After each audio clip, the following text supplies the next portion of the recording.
Was A$AP Rocky's third album, Testing, overlooked? I would say it was, only because you had this beef with Pusha and Drake that just swallowed up all the attention that this album would have got. And then I think at this time, Kanye obviously was dropping the album every fucking week. So it was hard for this album to get any type of shine. And I think there's some good moments on this album. I don't think the album was overlooked. I think Rocky did everything he needed to do.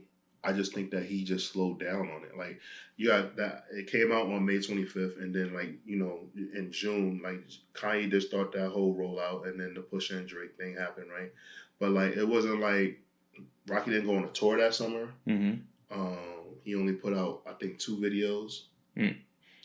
Right? Okay, I think so. So, like, yeah, what promotion, like, was he really doing, like, to make that project? I don't think it was overlooked. I just think Rocky just didn't push the project because he wasn't, like, I don't know. Like I said again, I don't think he was that inspired on this particular album. Praise the Lord is like a huge song. Like, that song should have been ringing off everywhere. Like, I think people fuck with it. I know people fuck with it. Like, that's a lot of people's favorite song off the album. But I just think that, like, Rocky himself didn't push this album enough. I don't think it was overlooked by people. I just think Rocky put it out. He did promo for about 2 weeks and then, like, went back to whatever amazing luxury home that he lives in. I could see that too, but then at the same time, I don't know if he was in his bag of, like, just letting shit speak for itself and not, like, super promo. Because he released, it was only 2 visuals, but it was 2 amazing visuals. Like, the ASAP Forever video is amazing. Mm-hmm. Him having Moby, T.I., and Kid Cudi on the same song was like what the fuck, like, and made it work, and it's not even, like, weird. Having Frank Ocean and Lauryn Hill on one song, and having French Montana, Snoop Dogg, and Frank Ocean on the same song, like, so he put together a pretty decent project. I just think that it was overlooked just because of the time that it came out. I don't know. Watchers, listeners, let us know what you think in the comments. Do you agree with Regg that it was overlooked? Do you agree with me that Rocky didn't do enough for himself? Yeah, just revisit. Let us know. Let us know what you guys think.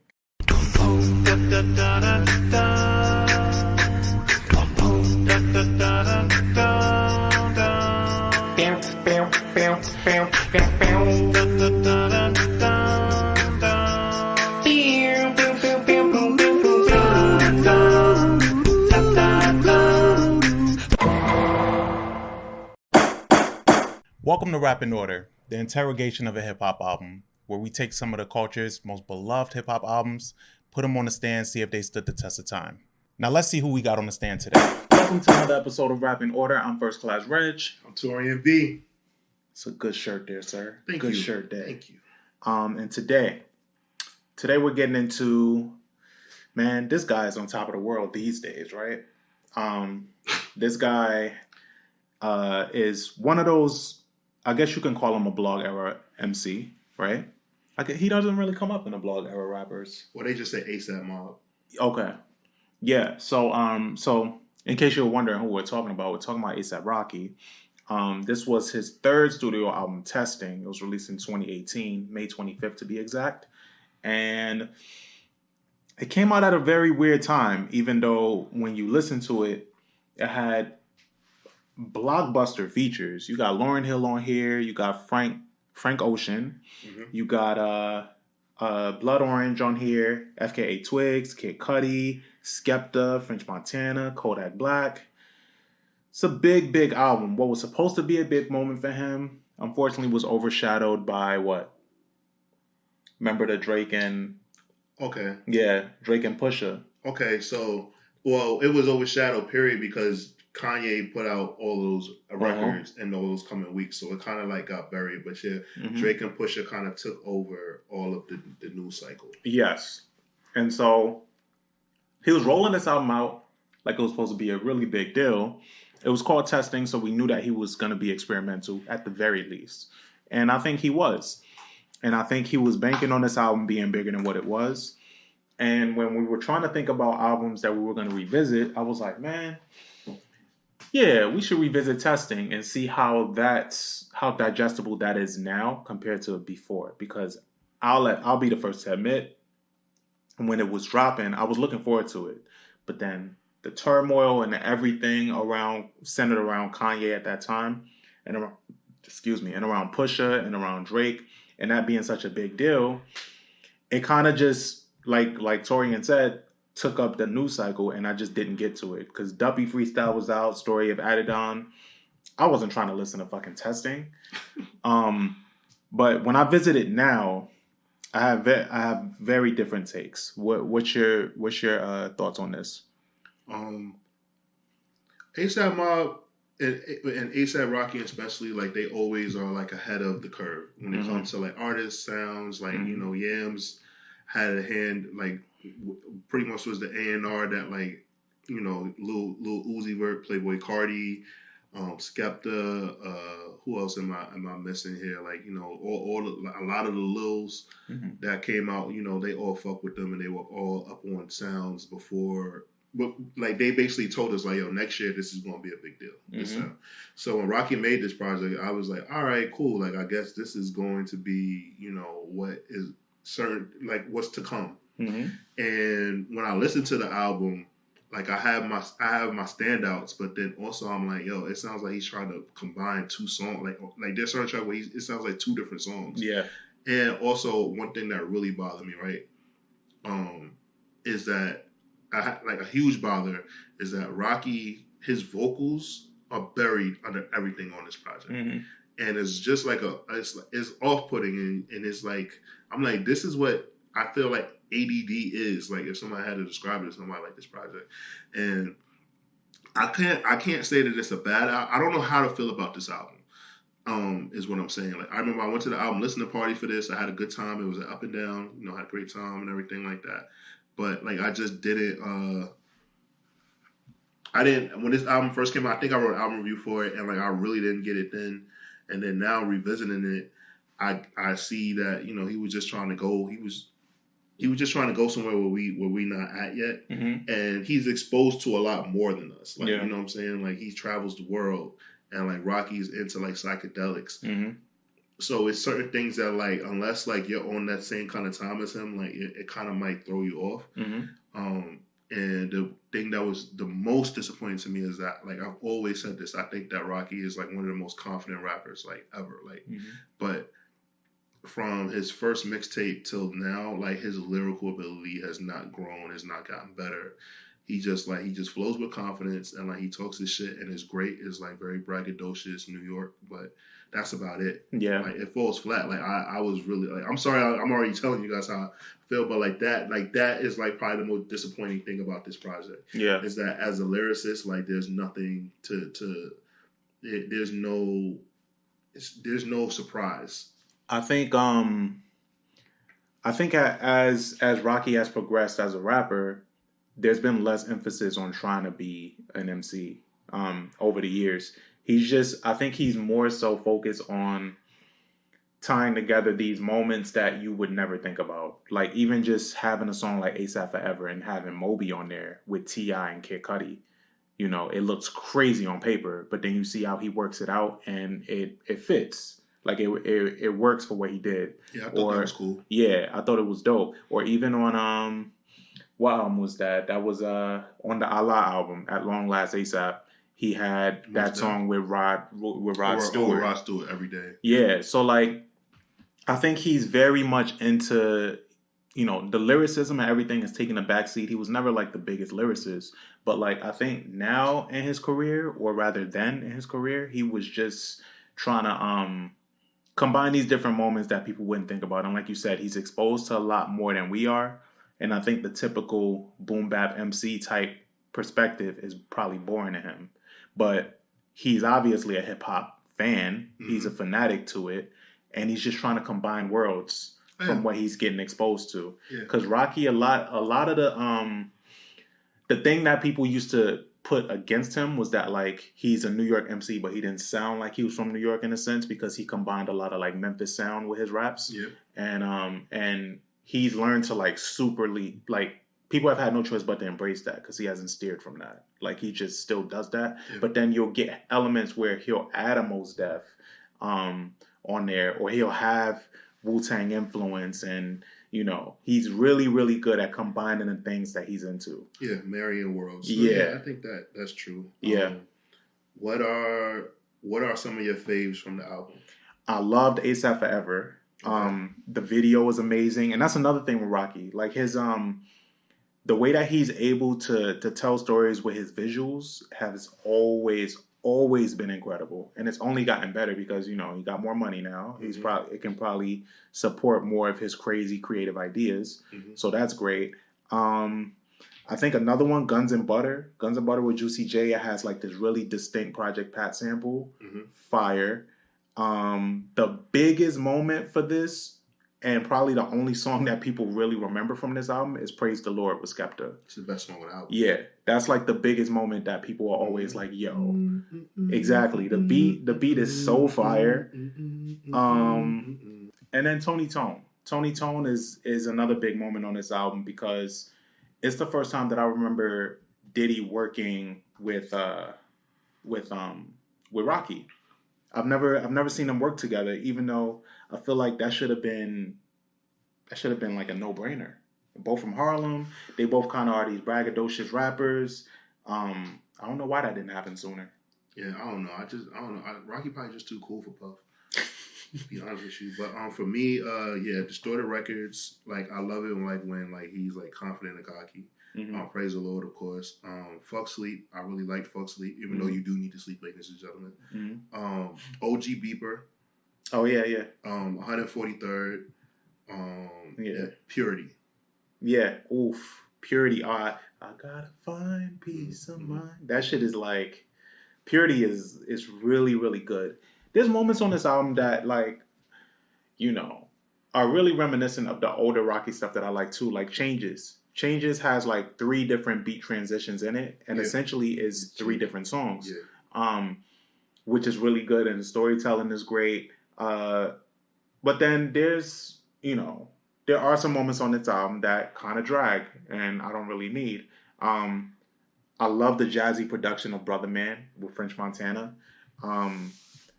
That has French Montana. It has, I think, Frank Ocean is on it too. That's honestly like Snoop Dogg is on it. Like a lot of the production is fire, but like because the way the vocals are so like muddled, it ruins the song. Yeah, and to respect Rocky's artistry, I feel like for some reason he may have done that on purpose. Because I don't think it was a mistake. Yeah, because it's supposed to sound drowned out and like you're kind of like really tripping. Because this album is actually categorized as experimental / psychedelic hip hop. Yeah, that's how it's categorized. Yeah, I have a artist that I compare Rocky to, that I say that like he kind of mirrors his career after, is just David Bowie, where like Rocky really he does things. Like you might not get it at first, but when you look back on it, you kind of like give him like that praise, and like you understand like what it is, like him like being fearless to stand out. So that's why I don't get that mad with Rocky, but it's just always a little it's a little hard. It's a little hard for me to embrace certain things because I'm just like I just think back to like some of his like songs like like Pretty Jody Flacco, like I'm just like fuck. Like, you know what I'm saying? Like, just give me another one of those. Yeah. Or like a Praise the Lord. Like, give me another Praise the Lord. Yeah. Like, but like you said, that's a good point. But then, like, just like you said too, I think he gets to a point where, not to compare him to Kanye in any way, but I think he is one of those artists that like, once you don't get too used to a sound, because he's gonna switch it up and is never gonna come back. I'll argue this is the difference though. Kanye, we kind of get a project from Kanye every year in some capacity. Okay. Something like either it's his project or a project he's worked on. We usually get one once a year. With Rocky, he takes so much time in between projects. It's a little frustrating to me. Yeah. To hear like the switch up, because I'm just like, wait a second, like and I think because but Kanye, he doesn't allow you to get used to like what he's doing. Rocky allows you to get used to what he's doing, and then he completely switches it up, and then you find yourself like a little bit more reluctant to like it, Yeah, Rocky would go spend time in like London or something, and then come back and be like, "Yeah, y'all not up on this shit," and it's like, or like he'll be in like fucking Bali or some shit like that. Yeah, like going like taking mushrooms, being on acid trips and shit. Like I get like I bet you right because you know he's around like you know his girl or fiance or wife whatever we don't know Rihanna right now like they're both Bayesian. Mm-hmm. I guarantee you that he might take a more Caribbean. That would be take. interesting, but then at the same time, isn't his project? Didn't he tease a whole project with Metro Boomin? I don't believe that. No, I don't believe it. I don't know. I think he started with Metro, and I think he's going to get other production. Okay. I feel like a lot of artists always say, "Yeah, I'm locking in," and then next thing you know, they're like, "Wait a second, you only got 4 songs with this." Yeah, that's true. I would just like to. I'm not sure what's next for him, but I just know he left it very open with this project. And there's a lot of songs on here that he really took chances with. Kids Turned Out Fine was another one that stood out to me because he takes this whole approach of like, yeah, like parents don't be scared. Your kids are gonna do drugs. Your kids are gonna wild out. Your kids are gonna get in trouble, but they'll turn out fine. Like it was this very free flowing approach. Yeah, nah, but that's not true. Yeah, but it's just like, but it's interesting to me because obviously he made this before he was a dad. So now I'm wondering like what his thought process would be like. I'm pretty now sure he's a I think father of two. I think it's gonna be a little switched up, but I don't think it's gonna be the. I don't think he'll be the same. I don't think he'll be happy if he finds out that Riz is doing coke. Yeah, it's a very laid back and a ballsy statement to make for somebody that ain't got kids. Yeah. At that time. Right. Yeah. So I see that. I really feel like he missed jams. Yeah. And I think that the only person that could probably like come in and help like restore that feeling for Rocky in a sense is Tyler. Yeah. If Tyler just executive producer project for Rocky, I'll be happy. For whatever reason, they're really reluctant to give us more of them. I feel like the thing is that like, I feel like a label would throw so much money at them and kind of like say, yeah, we need you guys to do this all the time. They don't want that, so that's why they always tease it. I don't know. That's just my assumption. That's what it feels like. Yeah, like they're just like reluctant for those reasons. Like, nah, we don't want to give that to you all the time because then you guys will get spoiled. Yeah, but I think not even all the time. Just give us like a fucking EP. Give us a short project. Shoot videos for all of them because their attention to detail with visuals is insane. Shoot videos for all that shit. And then, just perform it together every now and then. I think it could be a very lax, very laid back approach to a project. That's true. But I don't know. Chord drops piss me the fuck off. Yeah, I don't understand. Okay, obviously this is when Kodak was locked up. But why do you say it pissed you off? It pissed me off because I feel like there's plenty of Kodak Black verses out there that he probably could have just bought a versus, getting him on the phone, and then have him sound like he was like laying under 10 mattresses. Yeah, yeah. He sound. I ran it back like a few times just to try to see if I could get the significance, but like people locked up rapping has never really hit for me. Yeah, Sean did okay. Yeah, with the Godfather Buried Alive. Okay. But yeah, Shine did okay. But it's just always like, yo, I don't want to hear niggas rapping on the phone. Like, get out of here, bro. I don't want to hear that. Yeah, man. Like, it just never works out well. It's not something that you just want. Like, all right, send a message like talking on the phone or whatever like that. But like, yo, you're rapping. Yeah. And it says sounds all muddled because they had the phone right next to their mouth like this. Yeah. From, send a message. A message would be better. Was there like another moment on this album that you just are absolutely like, what the fuck? Like, why did they do this? You talked about the Kids Turned Out Fine. Buckshots. Okay. I just like I said, a song that you talked about that stood out to me was Changes because I remember around this time it was when him and Chanel Iman broke up. And he referenced that, like obviously he's talking about breakups. So I'm like, he got to talk about Chanel Iman because like she married an NFL player, like she married some big 6'8". She just had a baby too. Yeah, I think. Yeah, a little skinny ass. So yeah, man, like I just think that like there was a lot going on. Like he was lonely. He was experimenting with drugs and experimenting with sounds.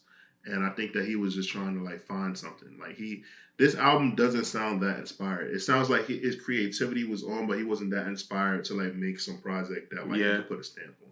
I think what would have been cool is if after he made this album, followed it up with something right after just to show the full direction, because this was only part of the direction he was going. And for him to release this, and this was in 2018, and we're in 2023 now, and there hasn't been a follow up. It's kind of crazy to me. I agree. Like I also think that I don't know, like, there was like a lot of internal stuff with ASAP Mob, but I think that they really like kind of dropped the ball with like properly presenting the next, like YG Addy, Ferg, he's a star.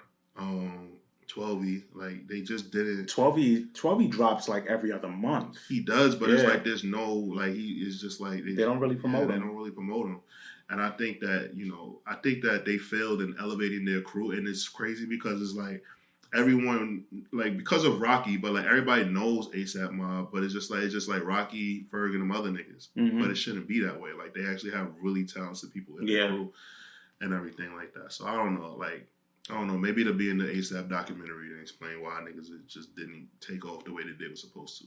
Are they like the last, like, I wouldn't even say New York group, but like, I mean, because we had, Griselda's not really like a group. Griselda's a label. Yeah, Griselda's a label. I mean, like even the Best Coast, like, we don't really, like that was like a crew, Best Coast. Mm-hmm.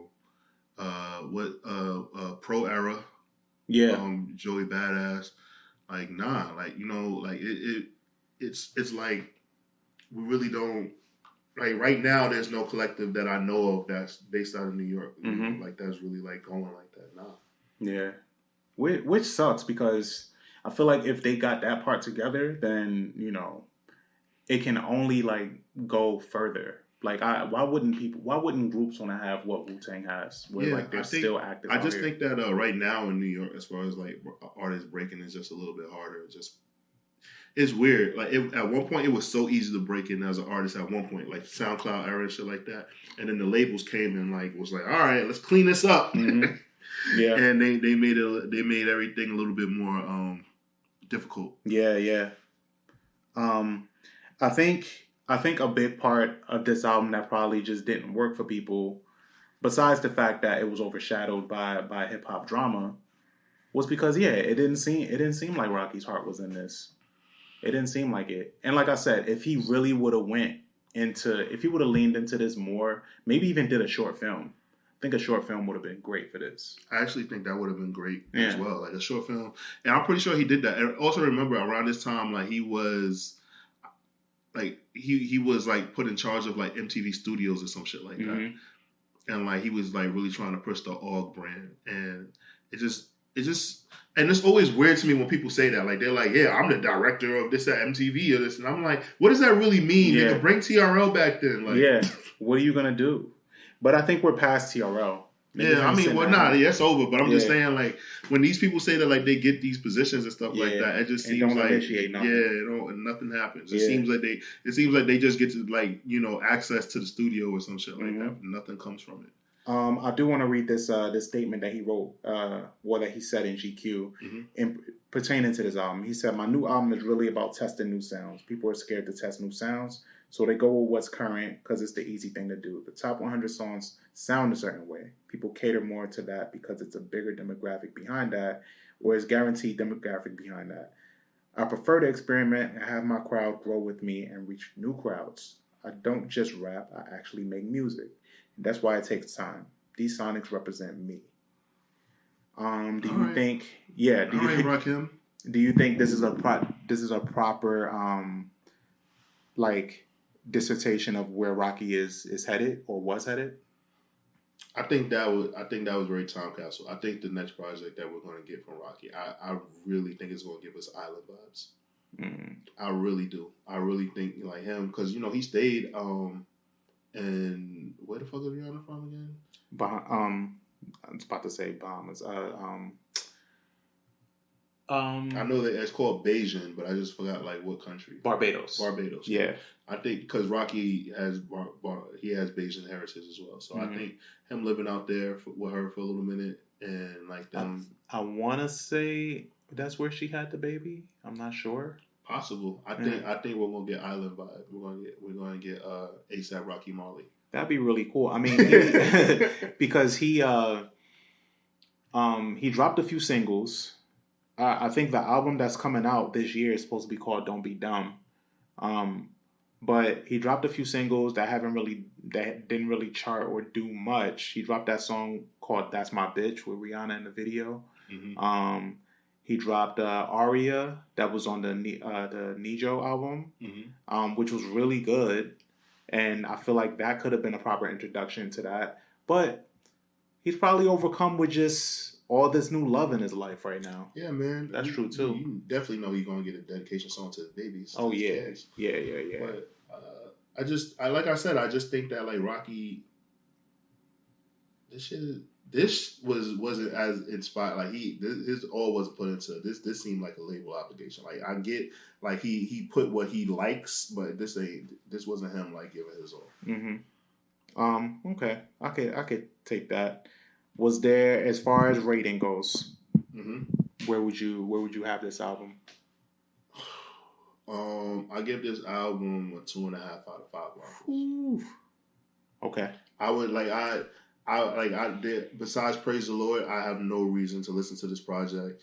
It's a middle of the road album, so that's why I gave it 2.5. So it doesn't suck, but it's not his best work. My favorite work from him is Allah. Mm-hmm. So listening to this project, like, I only need Praise the Lord. Okay. Only. Okay. I would give this album. I'll give this album a 3. I think it was refreshing to go back to listen to because honestly, I had only heard it maybe like twice in the past.